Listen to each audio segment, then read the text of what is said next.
इस कहानी की शुरुआत होती है यश जो के अंदर एक 5 स्टार होटल जिया हुआ, पर जिसके अंदर दिखाई देता है एक ऑरेंज हेयर वाली लड़की हॉट स्वर ले रही थी। तभी कोई साइड से उसके कपड़े को उठा लेता है और दिखाई देता है वहां पर एक बहुत ही बेशरम आदमी को, जो कि उस कपड़े को पकड़ते हुए बिल्कुल एक बड़बड़ की तरह कहता है, जिया याओ, इस बार तो तुम मेरी होकर रहोगी। बट अचानक से पीछे के दरवाजे में किसी का दस्तखत होता है और जब दरवाजा ओपन होता है वहां पर एक फूड डिलीवरी का लड़का आया हुआ था और उसे पल बाथरूम से जिया बाहर निकलती हुई कहती है, फेंक मेरे कपड़े कहाँ पर है। और इस सिचुएशन में वो कमीना आदमी काफी ज्यादा हैरान हो गया था। तभी लड़की काफी ज्यादा गुस्सा होती हुई कहती है, क्या तुमने मेरे कपड़े चुराया है। उसी पर वहां पर जो डिलीवरी का लड़का आया था वो अचानक से सदमे में चला जाता है। उसको काफी गहरा शौक लगता है और उसके हाथ से डिलीवरी का सामान जमीन में गिर जाता है, जिसे देखते हुए वही कमीना आदमी फेंक गुस्सा होते हुए कहता है, हे ये किस तरीके का मैनर्स है, तुमने मेरे खाने को किस तरीके से जमीन में फेंक दिया। उसी पर पीछे से वही लड़की हैरान होते हुए कहती है, हनी तुम यहाँ पर क्या कर रहे हो। जो सुनते हुए उस कमीने आदमी को समझ में आता है ये डिलीवरी का लड़का असल में और कोई नहीं बल्कि इसी जिया का पति है। और वो एक मॉकिंग स्माइल देते हुए कहता है, तो जिया तुम असल में इसी के बारे में बात कर रहे थे, जो कि असल में बस एक डिलीवरी बॉय है। और वो मनी मन सोचता है, सच में मेरे को नहीं लगा था इत्तेफाक से जिया के हस्बैंड खुद ही इसे देने के लिए चला आएगा। और दूसरी तरफ इस सिचुएशन को देखते हुए हमारा हीरो गुस्सा होते हुए कहता है, जिया वांग ये सब क्या है, मेरे साथ तुम्हारी शादी हो गई, 3 साल हो चुका है और तब से लेकर मैं तुम्हारी फैमिली को संभाल रहा हूँ। खाना हो, घर पोछना हो, लोगों की बातें सुनना हो, मैंने सब कुछ किया, बट मैंने तुमको कभी ठगा नहीं था। इस 3 साल के अंदर मैंने कभी तुम्हारे हाथ तक भी टच नहीं किया। मैं हमेशा घर के अंदर फ्लोर में सोता था और मेरे को हमेशा से लगता था तुम एक नोबेल लेडी हो, बट अभी तुम किसी दूसरे आदमी के साथ घूम रहे हो। तुम ऐसा मेरे साथ कैसे कर सकती हो।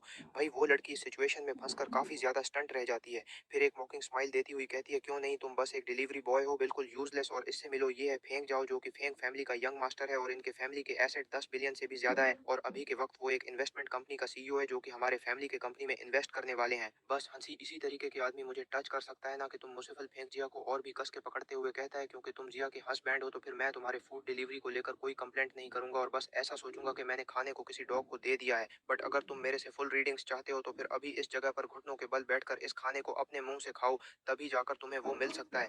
वह हमारे हीरो काफी ज्यादा शौक होते हुए उसी जगह पर खड़ा रह जाता है और गुस्से में मन ही मन सोचता है, तुम दोनों के दोनों बेशर्म लोग, तुम्हें भी चाहते हो मैं तुमसे माफी मांगू, क्योंकि तुम लोग बस अमीर हो। भाई फेंक इतना ज्यादा कमीना आदमी था, जो कि जिया के गाल में लगे हुए पानी को पोंछते हुए कहता है, तुम इसके बारे में बिल्कुल भी चिंता मत करो, मैं हूं ना तुम्हारे साथ। उसी पल हमारे हीरो काफी ज्यादा गुस्सा होते हुए सीधा आगे बढ़ता है और फेंक के गले को पकड़ते हुए उसे हटाने लगता है। और वो आदमी जोर से चीखते हुए कहता है, मुझे काफी ज्यादा ज्यादा दर्द हो रहा है। उसी पर जी आगे बढ़ते हुए फेंक को वहां से हटाता है और कहता है, तुम्हारा इतना ज्यादा हिम्मत, तुम उसके ऊपर हाथ रखो। देखो चैन, अभी इसी जगह से बाहर निकल जाओ, नहीं तो मैं सिक्योरिटी गार्ड को बुलाने में मजबूर हो जाऊंगी। हमारे हीरो चैन यह सुनते हुए काफी ज्यादा परेशान हो जाता है और उसे अतीत के कुछ बातें याद आते हैं, जहां पर उसे पहली बार यह पता चला था कि उंगंग जिया उसका फियोंसे बनने वाली है और उसके दादाजी इस मैरिज का अरेंजमेंट कराए। फिर एक दिन वो गाड़ी में घूमते हुए पहली बार जिया को कॉलेज से आते हुए देखता है और मनीमा सोचता है कि वो इसी के साथ अपने पूरे जीवन खुश खुशली के साथ बिताएगा। बट लगता है यह उसका कोई सपना था, जो कि अब पूरी तरीके से टूट चुका है। और फिर वह वहां से गुस्से से जाते हुए कहता है, जिया मैं बस आशा करूंगा तुम अपने इस डिसीजन को लेकर रिग्रेट नहीं करोगे। वहीं पीछे से जिया चीखते हुए कहता है, क्या रिग्रेट, मेरी जिंदगी का सबसे बड़ा रिग्रेट है, मैंने तुम्हारे जैसे एक ऑर्थलेस गाय से शादी किया। कुछ टाइम के बाद चैन अपने डिलीवरी बाइक से निकल पड़ता है और तभी अचानक से एक कॉल आता है। चैन रिसीव करते हुए कहता है, हाँ हेलो, आप टोमेटो डिलीवरी से बात कर रहे हैं, मैं आपका किस तरीके से मदद कर कह सकता हूँ, क्या आपका कोई पार्सल है। तभी दूसरे साइड से कोई बूढ़ा आदमी कहता है, थर्ड यंग मास्टर, आपके 3 साल का टंग फैमिली के अंदर घरत जमाई बनकर रहने का ट्रायल अब ऑफिशियली आज खत्म होने वाला है और अब से आपका एक नया ट्रायल शुरू होगा, जो कि बिजनेस वाला होगा। आपके दादाजी ने ऑलरेडी हुआ ग्रुप को खरीद लिया है, जिसका कि आप चेयरमैन मैन बनकर इस बिजनेस ट्रायल को देने वाले हैं। सैन हामी भरता है और तभी ओल्ड आदमी पूछता है, वैसे आपके दादाजी पूछ रहे थे आपके साथ आपके फ्यूल से कि कैसा रिश्ता चल रहा है, क्या उनको अब हमारे ई फैमिली के अंदर एक हायर की तरह एक्सेप्ट कर लेना चाहिए। तभी चैन एक स्माइल देते हुए कहता है, नहीं, इसकी कोई भी जरूरत नहीं है, वो इसका लायक नहीं है। इसके साथ वो बाइक को भगाते हुए वहां से निकल जाता है। सीन्स शिफ्ट होता है रात के 8 बजे, जहां पर जिया घर में लौटती है और उसी पल चैन अपने घर के सारे सामान को पैक करते हुए बाइक में रखता है, जिसे देखते हुए जिया पूछता है, तुम्हें क्या लगता है तुम इस घर को छोड़कर अब कहाँ जाने वाले हो, क्या इस छोटे से चीज को लेकर इतना बड़ा मैटर बनाने का कोई जरूरत भी है। जिसे सुनते हुए चैन अपने बैग को पैक करता है और कहता है, क्या चीटिंग तुम्हें कोई छोटा चीज लग रहा है। जिया गुस्सा होते हुए कहता है, क्या तुम अब मेरे से माफी मंगाना चाहते हो, तुमने 3 साल तक हमारे खाना पानी सोखा है, यहाँ तक कि तुम हमारे घर में ही रहते हो, अब इस हालत में अगर तुम्हारे साथ कोई छोटा मोटा गलत भी होता है तो फिर तुम्हें इसे सहजना चाहिए। तभी चैन अपने सूटकेस को कस के बंद करता है और गुस्से में कहता है, मैंने 3 सालों तक तुम्हारे घर के अंदर क्या क्या चीज को नहीं सहा। तुम्हारे पेरेंट्स के ह्यूमिली से तुम्हारे अंकल और उनके बच्चे ने मेरे को बहुत बार भूल ही करा है और तुमने ऐसा एक्ट किया कि तुम्हें कुछ दिखाई नहीं देता। यहाँ तक कि तुमने अपने हाथ को भी छूने से मुझे मना करा था और मैंने बिल्कुल तुम्हारे डिसीजन को एक्सेप्ट करा था, क्योंकि मैं तुम्हें रिस्पेक्ट करता था। बट आज के दिन से और इसी पल से मैं बिल्कुल भी और नहीं सह चाहूँगा और जिया मुझे तुमसे डिवोर्स चाहिए। जो सुनते हुए जिया बहुत ही ज़्यादा शॉक हो जाती है और दूसरी पल वो गुस्सा होती हुई कहती है, ये चैन तुम्हारा इतना ज़्यादा दुस्साहस, तुम मुझसे इस तरीके से बात करो। मैंने तुमको पहले ही कहा था कुछ ढंग का काम कर लेने के लिए, मैंने तुमको बार-बार वार्न करा था, बट तुमने मेरे इशारों को बिल्कुल भी नहीं समझा और एक बात याद रखना, मुझसे तलाक लेने के बाद ना तुम मेरे इस बड़े से लग्ज़री अपार्टमेंट के अंदर रह पाओगे, ना हमारे लग्ज़री कार्स को चला पाओगे। जेनिक स्माइल लेते हुए कहता है, लग्ज़री कार? ये लग्ज़री घर मेरे को किसी भी चीज़ का बिल्कुल भी ज़रूरत नहीं है। मेजिया गुस्सा होते हुए कहती है, ठीक है तो फिर चलो इसे करते हैं। पता नहीं उस टाइम मेरे दादाजी को तुम्हारे अंदर क्या दिखा था और उसने क्या सोचकर तुम्हारे जैसे एक लूज़र से मेरा शादी करवा दिया। हमारी वंग फैमिली इस देश के अंदर कम से कम हज़ारों करोड़ों का एसेट रखता है और मेरा शादी करवा दिया तुम्हारे जैसे एक गरीब इंसान से जो कि बिल्कुल भी मुझे डिज़र्व नहीं करता। वही चैन कहता है, ठीक है तो फिर कल के सुबह ही हम लोग कोर्ट पर चलेंगे। उसी पल लड़की घूमते हुए कहती है, कल तो नहीं होगा क्योंकि कल मेरे ग्रैंड माँ का 80 साल का जन्मदिन है और उसी जगह पर मेरा पूरा फैमिली गैदर होने वाला है, वो भी सुबह के 10 बजे के पहले से। और इसके अलावा हमारी शादी का डिसीजन मेरा नहीं बल्कि मेरे फैमिली का था, तो फिर तुमसे तलाक लेने के पहले मुझे उनसे बात करना पड़ेगा।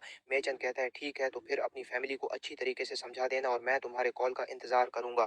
जिसके साथ वो वहां से जाने लगता है और पीछे से जिया छींकती रहती है, चैन तुम बहुत ज्यादा रिग्रेट करने वाले हो, तुम्हारे इस डिसीजन का देखना एक दिन आएगा, तुम दोबारा से क्रॉल करते हुए मेरे साथ रहने के लिए भीख मांगोगे। वही चैन बिल्कुल उसको इग्नोर करते हुए सोसाइटी से बाहर निकल आता है और एक कॉल पकड़ते हुए कहता है, मैं लोकेशन पर पहुंच चुका हूं। और दिखाई देता है वहां पर काफी ज्यादा बारिश हो रहा था और अचानक से वहां पर एक रूल्स रॉयल्स गाड़ी आकर खड़ा होता है और बस देखते ही देखते वहां पर अर्थ रॉयल्स का लाइन लग गया था और हर एक गेट से कुछ लोग बाहर निकलते हुए चैन को यंग मास्टर कहते हुए संबोधित करता है। फिर आदमी एक बड़े से लग्जरी छतरी को बाहर निकलते हुए कहता है, मास्टर इसे ले लीजिए नहीं तो आप बहुत ज्यादा भीग जाएंगे। तभी चैन बारिश में अपने बाले लहराते हुए कहता है, होने दो ये बारिश, यह मेरे दिमाग को शांत करने में मदद करेगा। कुछ गार्ड्स आते हुए चैन को एक बड़ा सा कोट पहना देता है और शेन कहता है, चलो अब निकलते हैं। जिसके साथ सारे रोल्स रॉयल्स जब शहर के बीच से बाहर निकलते हैं, आसपास के लोगों के अंदर हल्ला मच गया था क्योंकि एक देखना भी बहुत ही ज्यादा मुश्किल है, यहाँ पर तो लाइन लग चुका है। वही किसी ऊंचे से घर के ऊपर से जिया भी देखती है और सोचती हुई कहती है, क्या यहाँ पर कोई बहुत बड़ा शख्सियत आया है? नहीं तो इतनी सारी लग्जरी कार तो एक साथ देखना बहुत ही ज्यादा रेयर में से भी रेयर बात है। दिखाई देता है गाड़ी के अंदर चैन भी साइड से ऊपर की तरफ ही देख रहा था और अब हमें बताया जाता है, बहुत लोग कहते हैं कि इस दुनिया में बहुत सारे मिस्टीरियस फैमिलीज हैं जैसे कि 2 point family, Morgan family, but उनमें से बहुत ही कम लोगों को पता है एक सबसे ज्यादा मिस्टीरियस फैमिली के बारे में जिसका नाम है जी फैमिली। इनकी फैमिली के एसेट्स कई सौ बिलियन डॉलर के हैं, बट इनके बावजूद इनके फैमिली के लोग अपने आम को काफी ज्यादा हमम्बल रखते हैं। इनके नाम रिचेस्ट के लिस्ट में भी कभी देखा नहीं जा सकता। कुछ ही पल में चैन एक जगह पर आता है और उसके सामने एक हेलीकॉप्टर वेट कर रहा था। फिर चैन उस हेलीकॉप्टर में चढ़ता है और हमें अब ई फैमिली के बारे में बताया जाता है जो कि दूसरे किसी भी फैमिली से बिल्कुल अलग है। यहाँ में जन्म किए गए बच्चों को बस 3 साल की उम्र से पियानो, वायोलिन चलाना, मार्शल आर्ट सीखना और 18 साल होने तक 4 साल के बिजनेस की डिग्री को भी अमेरिका से कंप्लीट करना पड़ता है। जिसके साथ साथ उनके कैरेक्टर को बिल्ड करने के लिए फैमिली के एल्डर्स की तरफ से उन लोगों का टेस्ट या फिर ट्रायल लिया जाता है। और ऐसे ही आज से करीबन 3 साल पहले चैन याद करता है कि उसके दादाजी ने कहा था, मैंने वांग फैमिली से तुम्हारी शादी का बंदोबस्त करा है जो कि एक यंग जू के अंदर एक सेकंड क्लास का फैमिली है और तुम वहां पर बिल्कुल एक आम से लड़के बनकर जाओगे।